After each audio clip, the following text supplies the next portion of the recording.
He cheated on me with my best friend, so I took revenge by burning his world down, sleeping with his closest friend.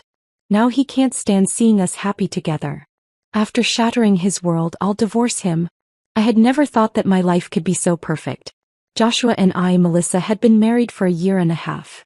In those first few months, everything felt like a dream. Smooth, predictable, and filled with a warmth I thought was forever. The kind of warmth where you never question the stability of your relationship because it just feels right. We had no children yet, but we often talked about our future. I thought we were building something solid, a foundation for a life that would last. What could go wrong when everything seemed so perfect? But somehow perfect isn't always as it seems. That was something I would soon learn, and the moment I realized it shattered everything I had known to be true. Before we dive into the story, I just want to take a moment to thank you all for being part of this journey. Don't forget to hit that subscribe button. It's free and it helps us continue to build this amazing community. After watching the story, write in the comments what you think. Was the wife's revenge justified, or did it just make things worse? Let me know what you would do in this situation. Let's dive in. I trusted Joshua completely. He was my husband after all. We had been inseparable for the longest time. I had no reason to doubt him. It wasn't just that we were married, he was my best friend, the one I laughed with, cried with, and built a life with. No matter how hard I try now, I can't even remember a time I questioned his loyalty. He was my rock. We had a home, a shared life, and our friends adored us. Everything was simple, easy, and fulfilling. There was, however, one person who had been in and out of our home just as much as Joshua and I. My best friend, Amira. She was more than a friend to me, she was like family. I trusted her with my heart and soul just as I did Joshua. She knew everything about me, my fears, my hopes, the way I thought about the future. Our friendship had been strong since childhood, and I never once doubted that it would change. What could possibly go wrong when I had two people I believed in the most? It was a day like any other, or at least it seemed so. I was sitting at home, scrolling through my phone, when I received an unexpected message. It wasn't from Joshua. It wasn't from Amira either. It was from a woman I didn't know, but her message sent an icy chill down my spine. I think you need to know something about your husband. I sat there, frozen for what felt like hours, my eyes glued to the screen, but the words wouldn't quite sink in. Who was this person? Why was she contacting me? And why was she insinuating something about Joshua? The message continued. I saw him with a woman at the office last week. They seemed very close, if you know what I mean. I could feel my heart racing as the reality of the words began to set in. I closed my eyes trying to process it, but all I could do was stare blankly at the screen. No, it couldn't be true. Joshua would never do that. But doubt had begun to creep in, and once doubt takes hold, it grows like a weed, choking everything it touches. I told myself it was a misunderstanding, a jealous colleague trying to create trouble. But something deep inside me, the kind of instinct that comes from truly knowing someone, whispered that there was something more to this. The problem was, I didn't want to believe it. I couldn't. A part of me wanted to simply ignore it. Let it go. I was angry at this woman for sending me such a message, and I even thought about blocking her. But another part of me, one I didn't want to admit existed, started to wonder if there was some truth behind it. I dismissed it though. After all, why would Joshua cheat on me? I knew him too well. We had a life together. He loved me. Yet that lingering thought didn't fade. It grew louder in my mind, gnawing at me. What if it were true? What if my perfect life wasn't so perfect? I tried to push it aside, but it consumed me. The next day I found myself unable to focus at work, replaying that message in my head over and over again.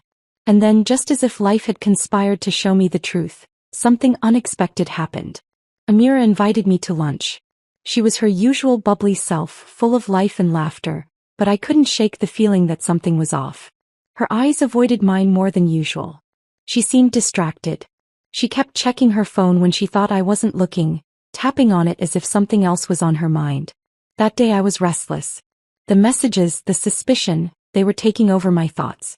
I tried to focus on the conversation with Amira, but my mind wandered, imagining things that hadn't happened, until one moment she said something that completely shattered the illusion of normalcy.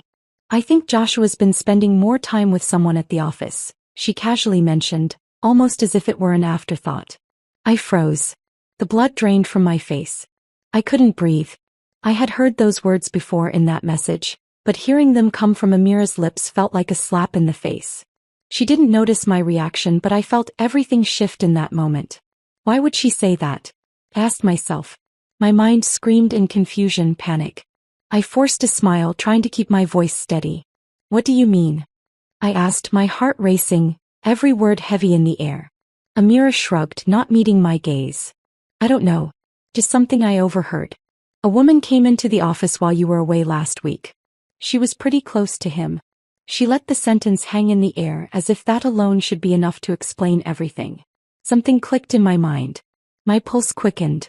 That woman, that message, it wasn't a mistake. It was real.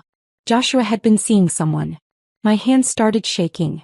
I barely heard the rest of Amira's words. I excused myself, suddenly needing space to breathe. As I walked away from the table, all I could think was, could it be her? Could it really be her? The one person I trusted more than anyone else in the world. I needed answers. And I needed them now. But I didn't know how to ask.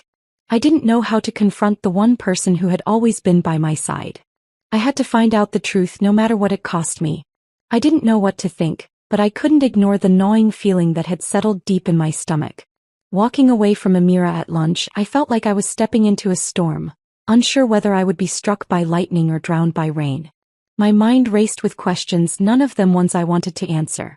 Could Joshua really be involved with someone else? Could my best friend be part of it? I tried to push it all aside, but the doubt was like a vine, spreading, choking, suffocating the life out of the peace I had once felt. I spent the next few days in a haze, my mind unable to focus on anything else. My work, conversations with friends, even simple tasks. Everything was clouded by suspicion. Joshua's smile, the one that used to comfort me, now felt like an enigma.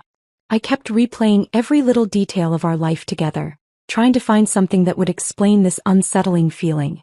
But no matter how hard I searched, nothing seemed to fit. I should have confronted him right then and there. But part of me, the part that still wanted to believe, told me I needed more than just whispers and offhand comments. I needed to know the truth, the full truth, before I could accuse anyone. So, I did what I had never done before. I kept my suspicions to myself and let them grow in silence.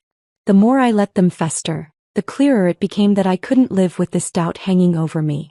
A few days later, I found myself standing in front of my bathroom mirror, trying to breathe through the knot of anxiety that twisted in my chest. I didn't know what was worse, the idea of confronting Joshua or the thought that I might already know the truth. My reflection stared back at me, a stranger with tired eyes and a face that had aged in just a few days. I hardly recognized myself anymore. The nagging thought grew louder. What if he's really doing this? What if she's someone I trust? I didn't want to believe it, but I couldn't shake the feeling that something was off. Joshua and I had always been honest with each other, or so I thought. But honesty, it seemed, was a fragile thing. And I had started to doubt whether he ever truly understood what it meant to me. That night, I decided I needed to know.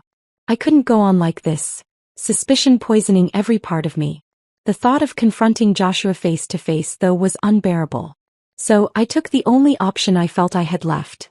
I contacted the woman who had messaged me. The one who had stirred this whirlwind of doubt in the first place. I had no idea what to expect. Part of me feared that she was just a troublemaker, trying to tear down a happy marriage for no reason. But a much larger part of me hoped, almost desperately, that she would confirm the truth and free me from the pain of guessing. I sent her a message late that night. I could barely bring myself to type it, the words feeling foreign on the screen, but I knew I had to ask. I need to know everything. Who's he with? When did this happen? The response came quicker than I expected. My heart hammered in my chest as I read her words. It's not just anyone. I'm sorry, Melissa, but it's your best friend. She's been seeing him for a while now. I didn't want to be the one to tell you, but you deserve to know. I stared at the message for what felt like hours. The room spun around me, the edges of my vision blurring. The message was short, blunt, and undeniable. My best friend. It was like a punch to the gut, the air in my lungs vanishing. I wanted to cry, scream, do anything to release the intense surge of anger and hurt that gripped me. But all I could do was sit there, paralyzed, clutching my phone like a lifeline. It didn't seem real. The words blurred together as if my brain couldn't process the enormity of what was happening. Amira, my best friend, with my husband. I threw the phone across the room, the sound of it hitting the wall barely registering. My mind couldn't focus. How had I missed it? How had I not seen the signs? The late-night phone calls, the stolen glances. Those were things I'd brushed off as nothing. I'd trusted her more than anyone. I had called her my sister, someone I could confide in no matter what. And now she had turned her back on me in the worst way possible. For the next few days I felt like a shell of the person I had once been. Every time I saw Joshua, I felt a mixture of rage and confusion bubble up inside me. His smile, the way he would touch my arm as if nothing had changed, it made me want to scream. How could he act so normal? Didn't he know that everything between us had already been broken? But I couldn't confront him yet.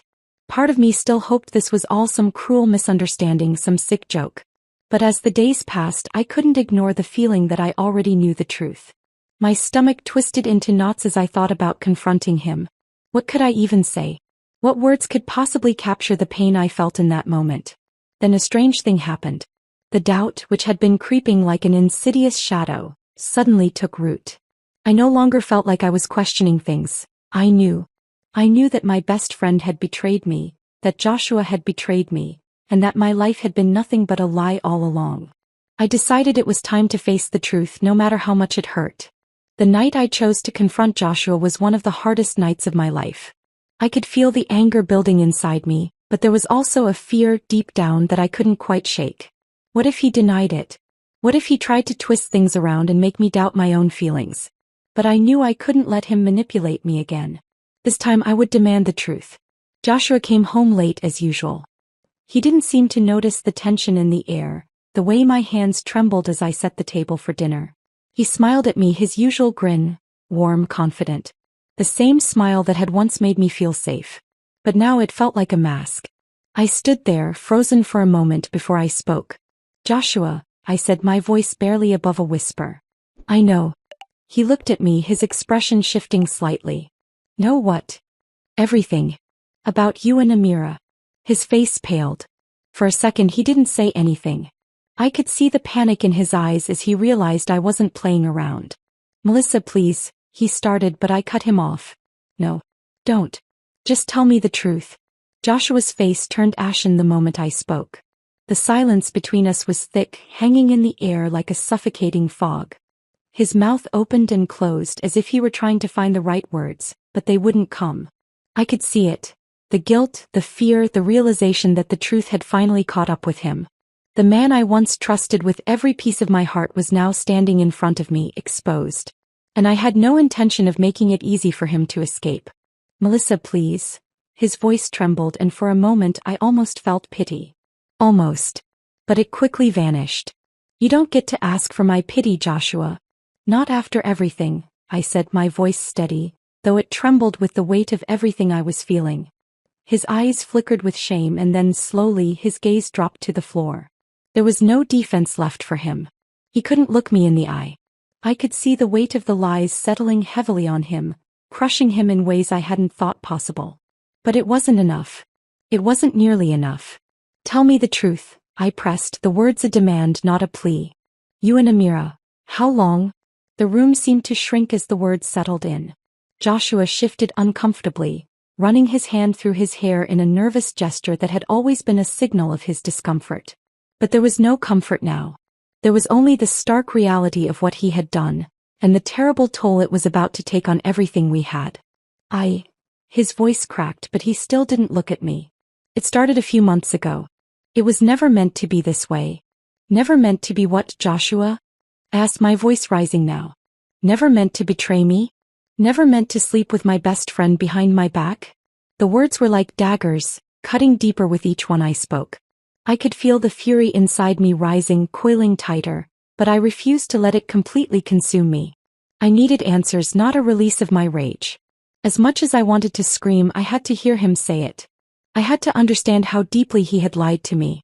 "I didn't want to hurt you," he said finally, his words coming out in a hushed, strained voice. "It just happened. One thing led to another. It wasn't supposed to go this far." I felt a bitter laugh bubble up in my throat, but I stifled it. Wasn't supposed to go this far? I had no sympathy for him anymore. This wasn't some accident. It was a deliberate choice, a betrayal. And Amira, she had been there helping him destroy everything we had worked for. The realization hit me like a punch to the gut. "No, Joshua. Don't you dare try to spin this as some mistake. You chose this." Every time you lied to me, every time you touched her, you made a choice. He stood there, his head hung in shame, but it wasn't enough. Nothing he said could undo the damage that had already been done. The truth was clear now. He had crossed a line from which there was no return. I had given him everything. And he had shattered it. "I'm sorry, Melissa," he whispered, his voice cracking. "I don't know what came over me. It wasn't about you, it was about me and Amira and—" I shook my head, cutting him off before he could continue his pathetic excuses. "No. Don't you dare make this about you. You're the one who chose to betray me. You're the one who thought it was okay to lie to my face day after day. You're the one who chose to make her a part of this." The reality of it all started to sink in deeper. He wasn't just some stranger who had hurt me. He was the man I had trusted with my life, my hopes and my dreams. I thought we were building something together, something unbreakable. But now all of that was gone.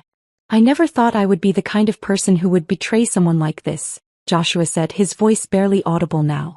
"But I did, and I can't take it back. I can't undo the hurt I've caused you."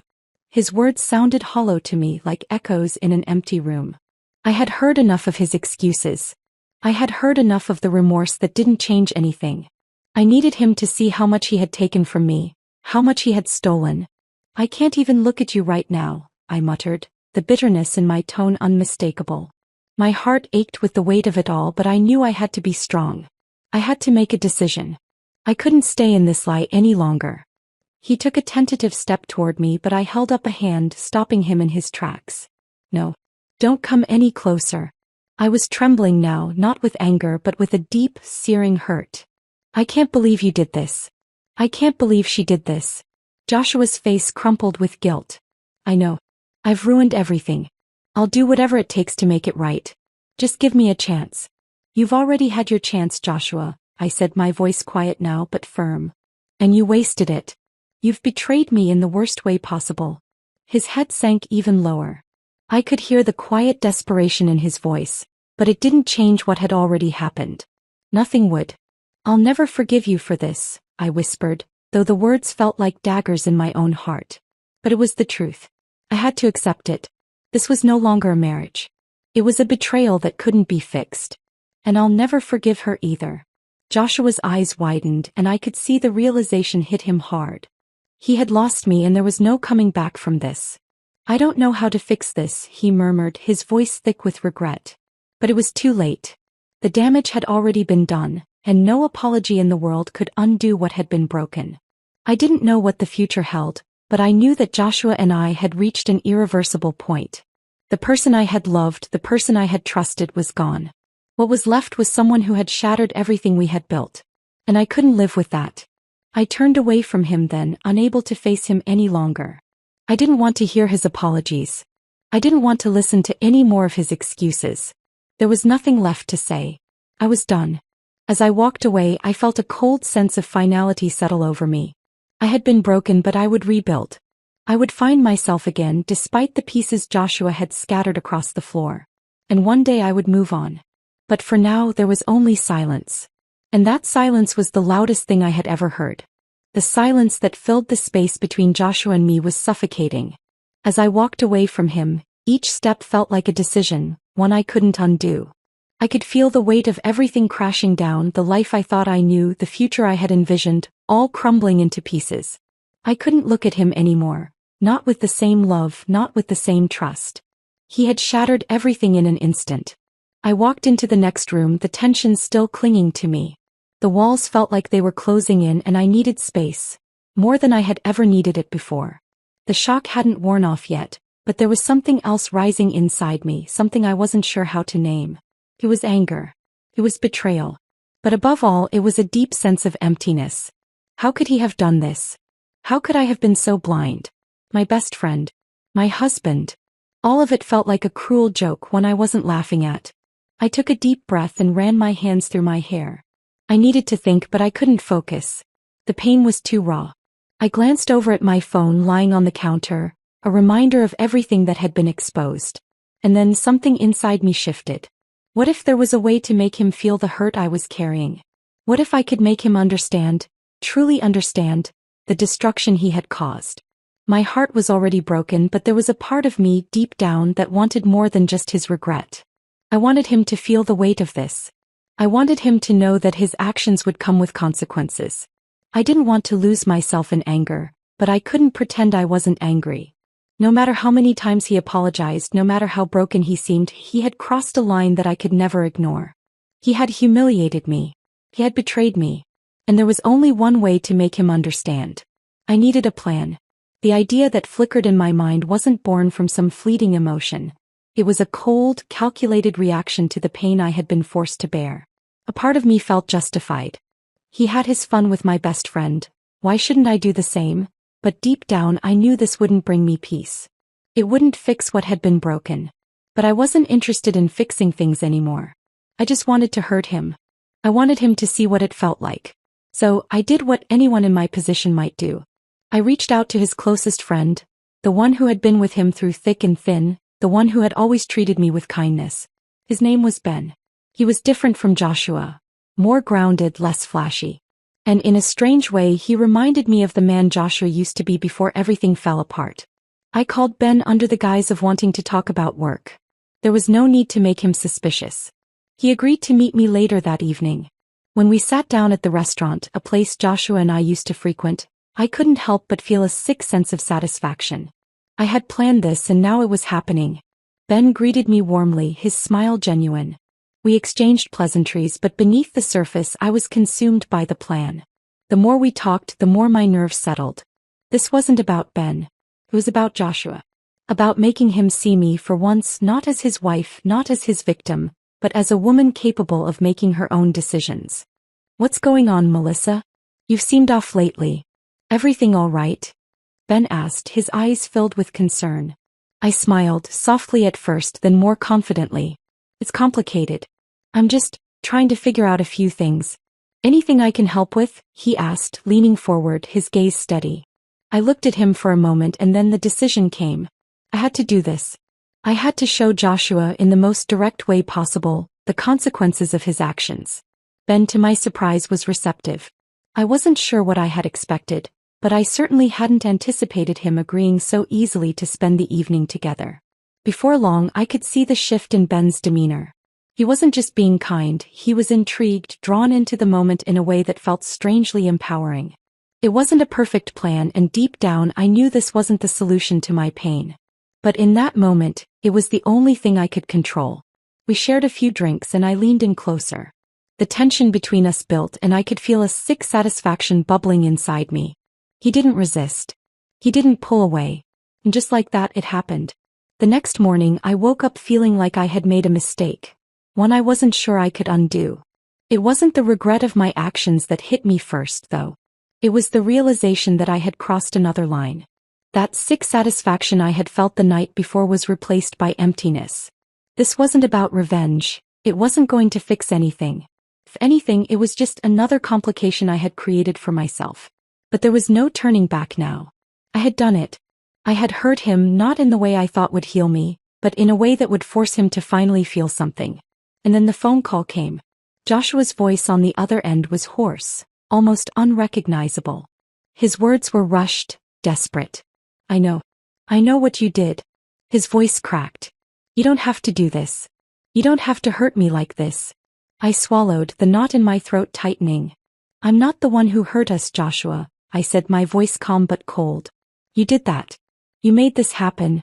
He fell silent for a moment, and when he spoke again, it was barely a whisper. "I've been such a fool, Melissa.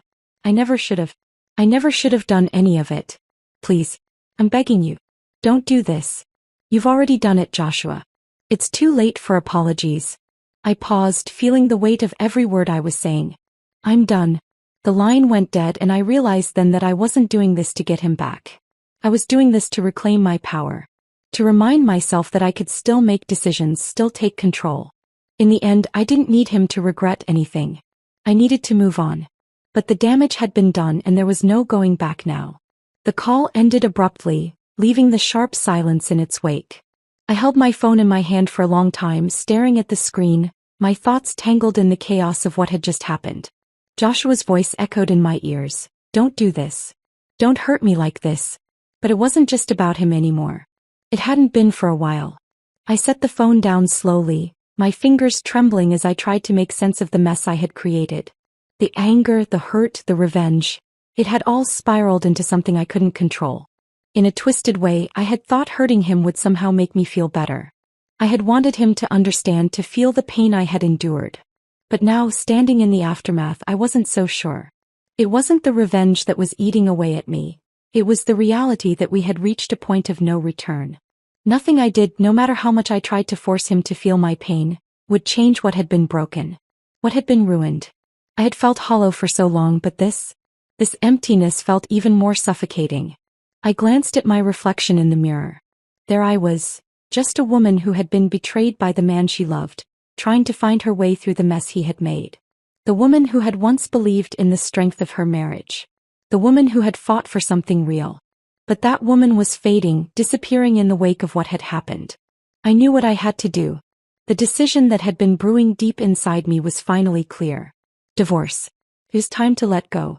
But the thought of saying those words, of finally admitting to myself that the life I had fought for was over, felt like a heavy weight on my chest. But what was the alternative? To stay? To pretend? To keep playing this game where we both pretended that nothing had changed? I had asked for honesty, for trust, and he had betrayed me with my best friend. There was no fixing it. No rebuilding it. This marriage was a facade, a broken promise, and I was tired of pretending otherwise. The phone buzzed again. Another message from Joshua.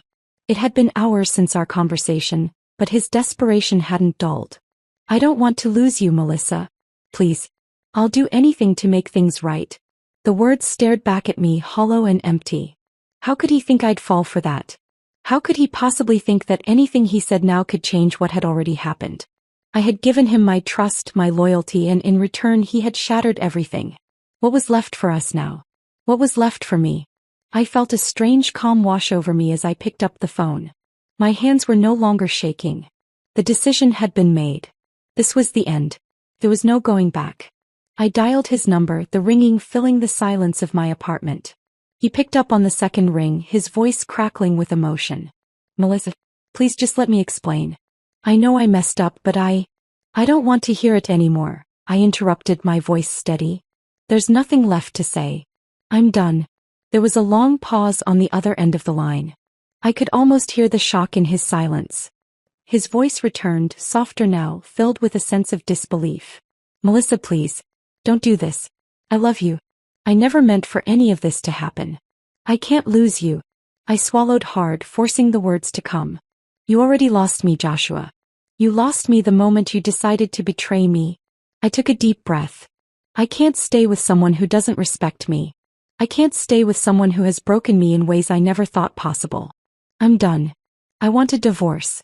His voice cracked, but he didn't speak for a while. I could hear him breathing heavily, his emotions raw, but I refused to give in to the guilt creeping up my throat. This wasn't about guilt. This was about what I deserved. This was about finding my own peace no matter how painful it was. Melissa, please. I'll change. I'll do whatever it takes. Just give me a chance, he begged. I closed my eyes, the tears I had been holding back finally beginning to surface. But I didn't let them fall. I couldn't let them fall, not now. It's too late for that, Joshua. You've had your chances. And you chose her. You chose the lies, the betrayal. I can't forget that. I could feel the weight of my decision pressing down on me, but I was resolute. This was the end. There was no fixing this. There was no going back. You've destroyed everything we had, I said, the finality of the words hanging in the air. And now it's time to move on. The silence on the other end was deafening. I could hear his breath, shallow and uneven, but there was nothing left for him to say. He couldn't fix this. He couldn't undo the damage. The trust was gone. The love was gone. Everything we had built together was gone, and no apology, no promise, no tears would change that. I'll have the papers sent to you, I said, my voice firm. You'll get them soon. I hope you find what you're looking for with her. But I'm done. With that, I ended the call, the weight of the moment sinking into my bones. The finality of it was overwhelming. I had chosen this path. I had chosen to take control of my life again. And though the pain was raw, though the hurt was still there, I knew I was doing the right thing. The divorce wasn't about punishing him. It was about freeing myself. Freeing myself from the lies, the betrayal, the hurt. freeing myself from the man I thought I knew, the man I had trusted with my heart. I took a deep breath, standing in the quiet of my apartment, the walls that had once witnessed my laughter now heavy with the echoes of my sorrow.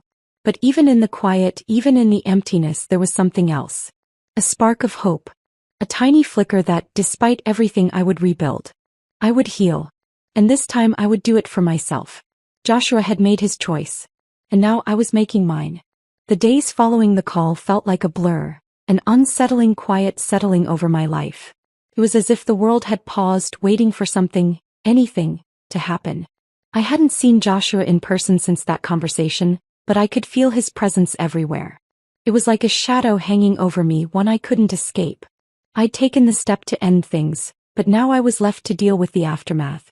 The divorce papers came through quickly, just as I expected. It was a formality, really. The legal part didn't change anything about how I felt.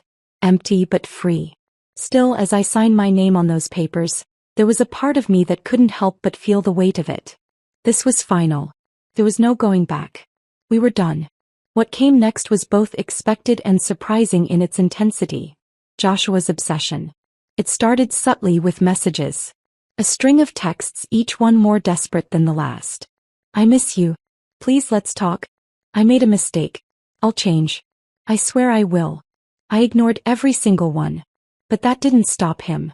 I'd wake up to a new message every morning, his words a reminder of the life I was trying to leave behind. I found myself staring at my phone, my fingers itching to reply, but I stopped myself every time. I couldn't give in.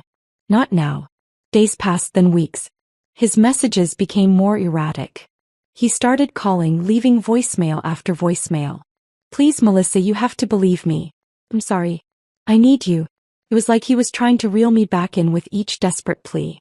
The man who once seemed so confident, so sure of himself, now sounded like a broken version of the person I had married. But the more he tried to contact me, the more I realized something. His obsession was not about love. It wasn't about wanting me back. It was about control. He couldn't stand the thought of losing me, not because of what we shared, but because it was a blow to his ego. I could feel my strength building each time I resisted. Each time I ignored him, each time I rejected his attempts to draw me back into his orbit, I felt more in control of my own life.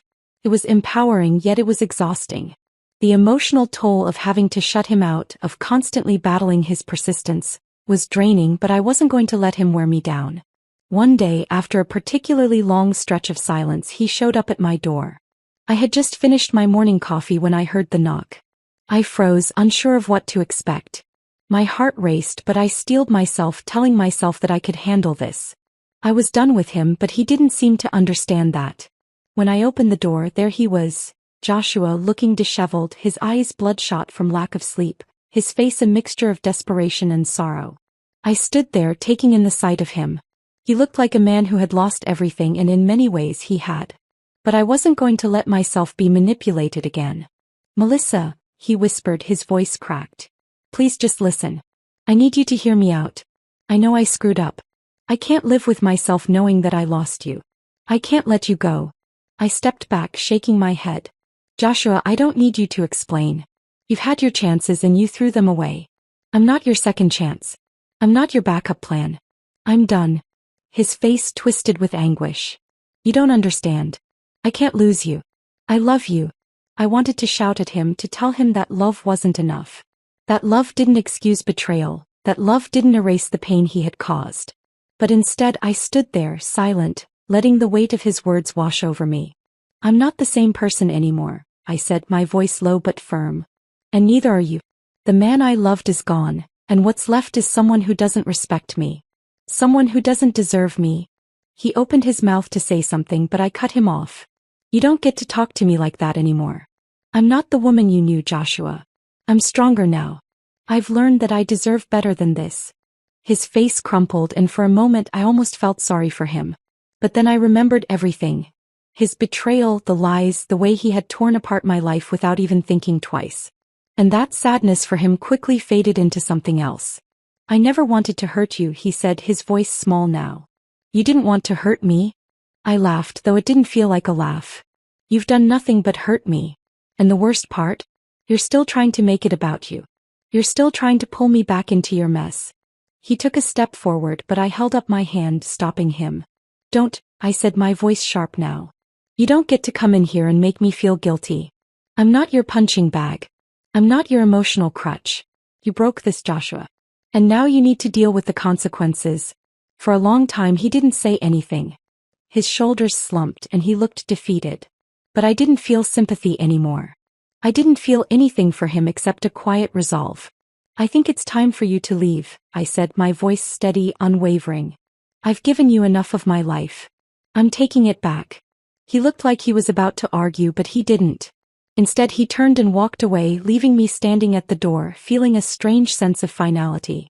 The door clicked shut behind him and I stood there, the silence filling the space. It wasn't relief I felt. It wasn't peace. It was something else. A mixture of strength and sadness, of knowing that I had finally, truly taken control of my life. This was my moment. Joshua might have tried to keep me in his world, but I was done with that world. I had built my own, and in that world I was free. Free from the lies, free from the pain, and free from him. I took a deep breath, feeling the weight in my chest loosen for the first time in weeks. It was a long road ahead, but I was ready for it. This was the beginning of my life. Not with him, but without him. And for the first time in a long while I felt hope. After closing the door behind Joshua, I stood still for a moment as if waiting for something to happen. The emptiness of the room seemed to press in on me, but this time it felt different. It wasn't a crushing weight. It was a space, an open canvas where I could start over, where I could finally breathe without the burden of his presence hanging over me. I slowly turned away from the door and walked across the room, feeling the faintest sense of freedom. My apartment, once a place where memories of him and the life we had built lingered in every corner, now felt like my own. My hands shook, not from fear, but from the sheer weight of the decision I had made. For the first time in a long while I didn't feel like I was drowning. I felt like I had surfaced. I didn't know where to start. How could I begin again after everything? But the thought of it didn't seem so daunting anymore. The weight of the betrayal, the pain, and the suffocating guilt that had held me hostage for months was lifting. It wasn't gone completely, but it was retreating bit by bit, leaving behind a glimmer of something I hadn't allowed myself to feel for a long time: hope. I sank into the couch, staring blankly at the wall. The silence in my apartment was deafening, but it wasn't uncomfortable. It was peaceful. This was my space, my sanctuary, and it was time to make it truly mine again. I let the days stretch out before me, taking each one at a time. The first few were filled with a sort of numbness, as if my body had yet to catch up with my mind. But soon I found myself returning to things I had put on hold. Small things like cooking a meal I liked, reading a book I had forgotten about, or going for long walks without the constant worry about what Joshua was doing or saying. I rediscovered pieces of myself that I had lost along the way. Then there were the moments of reflection. Moments when the memories of what had happened with Joshua would sneak up on me. The betrayal, the heartache, the lies. But instead of feeling consumed by those memories, I allowed myself to feel them without letting them define me. I understood now that those moments were just chapters in my life, but they didn't have to be the whole story. One afternoon I walked past the small cafe I used to visit with Joshua. I hesitated for a moment, feeling that familiar knot in my stomach. But then I smiled. I stepped inside, ordering a coffee just the way I used to. It felt like a small victory, something so simple yet so significant. I could enjoy my life without the shadow of betrayal looming over it. I wasn't his anymore, and I didn't need him to validate me. Weeks turned into months, and slowly the anger I had felt began to soften. It was still there, lingering, but it no longer consumed me. I realized I didn't need to hate Joshua to heal. I didn't need to hold on to the pain to move on. It wasn't about erasing what had happened, but about accepting it, learning from it, and using it to grow stronger. But growth wasn't always linear. There were days when I still found myself questioning my choices. Was I too harsh? Had I been too quick to close the door on everything we had? But then I would remind myself of the truth. No one else could define my worth but me. I had chosen to stand up for myself, to break free from the lies and manipulation. And in doing so I had reclaimed my power. One evening, as I sat in my apartment looking out the window at the city lights, I realized how far I had come.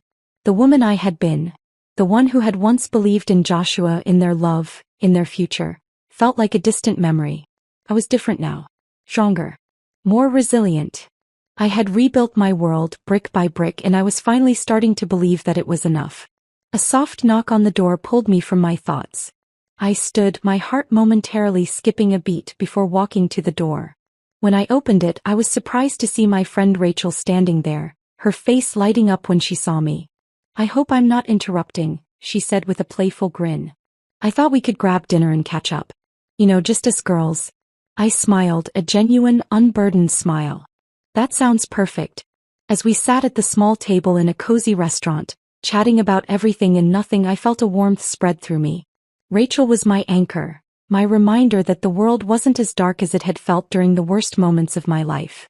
She had been there for me when I needed her the most, and now with each passing day I was learning to stand on my own again. "Melissa," she said, her voice soft. "I'm proud of you. I know it hasn't been easy, but you've come so far." Her words hit me unexpectedly. I hadn't realized how much I had changed until someone else pointed it out. I had spent so much time focusing on surviving, on pushing through the pain, that I hadn't noticed how much I had grown. I wasn't the same person who had cried herself to sleep for months after Joshua's betrayal. I was someone new, someone stronger, someone more whole. "Thank you," I replied quietly, my voice thick with emotion. "I'm still learning, but I think I'm finally starting to understand who I am again." And in that moment I knew it was true. I had spent so much of my life defining myself by the relationships I had with others, especially Joshua, that I had forgotten who I was on my own. But now, with each passing day, I was rediscovering the woman I had once been, the woman I had buried beneath the weight of love and loss. And it felt good. As the night wore on, I realized something else. I wasn't in a rush anymore. There was no urgency to move on or get over it. There was only the present, only the quiet but steady growth that was unfolding within me. I wasn't defined by the end of my marriage. I wasn't defined by betrayal or loss. I was defined by my own resilience, my own journey, and my own strength. When Rachel and I parted ways, I walked back to my apartment, my mind calm, my heart at peace. I knew that I had a long road ahead, but I was no longer afraid of what it would bring. I had learned how to stand on my own, how to be my own source of strength, and how to move forward no matter what. This was my new beginning. And for the first time in a long time, I felt like I was exactly where I needed to be. The weeks that followed my night out with Rachel felt different. I had stepped over the threshold of recovery, and now I was walking through a doorway that I had once thought was locked forever. I didn't expect this kind of peace so soon. The pain, the anger, it wasn't gone, but it no longer controlled me. I was no longer merely surviving. I was living. And with that came the realization that I had the power to shape my future, not just heal from the past. I woke up one morning with a rare sense of clarity, my body no longer weighed down by the constant exhaustion that had plagued me since the split. The phone sat on my bedside table, and for the first time in months I didn't feel compelled to check it. No messages from Joshua, no missed calls. There was just the quiet hum of the morning, the soft light creeping through the blinds. It felt like the world was moving on with or without me. But this time I wasn't afraid of being left behind. I stepped into the kitchen, my bare feet pressing against the cool tiles, and began to make coffee. My coffee, not the kind we used to share. I took in the small, soothing ritual, letting the warmth of the cup fill my hands, knowing that I had earned this moment of peace. Each sip tasted like a promise. To myself, to my future. I had started a new routine. Nothing drastic. Just small things that reminded me that I could still make choices for myself. I spent mornings at the gym working out not just my body but my mind, letting go of the anger, the hurt, the resentment. I reconnected with old friends, the ones who had always been there, even when I hadn't been able to see them through the fog of my marriage. We laughed, we reminisced, and slowly my social world began to fill in the empty spaces that Joshua's presence had once dominated. But what mattered most was the change inside me. I had let go of the constant need for validation from others, especially from someone like Joshua. I realized that, before all of this, I had placed too much of my identity in our relationship. I had let myself be defined by the man I loved, by the life we had built, and when that life crumbled, so did I. It took time to recognize that, beyond the relationship, I was still me. I was still capable of joy, of success, of building a future. And no one, not even Joshua, could take that away from me. As the weeks passed, I found myself more open to the idea of moving forward. Of meeting someone new, not to replace what I'd lost but to share something authentic. Yet the thought didn't rush me. I was in no rush. I had learned that love, the right kind, would come when it was meant to. There was no need to force it. One afternoon, a message popped up on my phone, and it wasn't from Joshua. It was from a colleague, Michael, who I'd worked with on a few projects. We'd exchanged pleasantries before, but never anything personal. His message was simple. "Hey, I hope you're doing well. Would you like to grab coffee sometime? I'd love to catch up." I stared at the message for a long moment. My fingers hovered over the screen. It had been a while since I had opened myself up to anything resembling romance. But the message felt different. Felt casual, friendly. No pressure. I was at a point in my life where I was finally comfortable with myself, and I realized that if I wanted to, I could explore this without it overshadowing my healing process. I typed out a reply. "Sure, coffee sounds nice." It wasn't a promise of anything more, but it was a step. And in that moment, I realized something significant. I wasn't just moving forward in my life. I was embracing it. I wasn't running from the past, I was letting it go. Every choice I made now felt like an opportunity to reclaim parts of myself that I had buried.